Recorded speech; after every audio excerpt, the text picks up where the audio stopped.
In this tutorial, I'll show you how to create this image by using Blender and Stable Diffusion XL. I'll create a plane, rotate it, scale it, and texture paint it like this.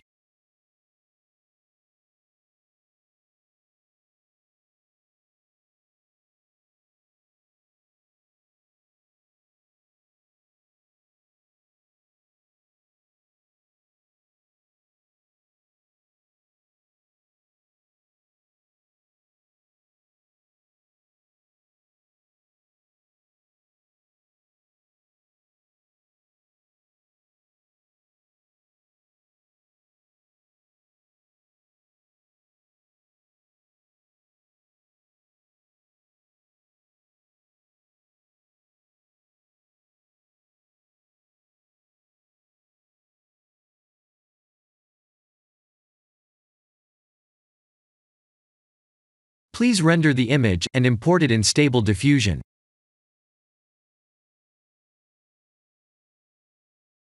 I'll share the full prompts in the description below.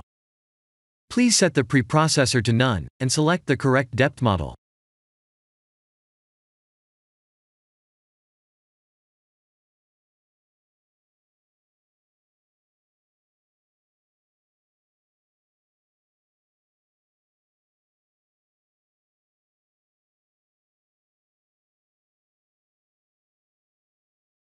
Now that the AI knows what we need, let's send this result to image to further enhance the details.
This is the end of the tutorial. Thank you for watching.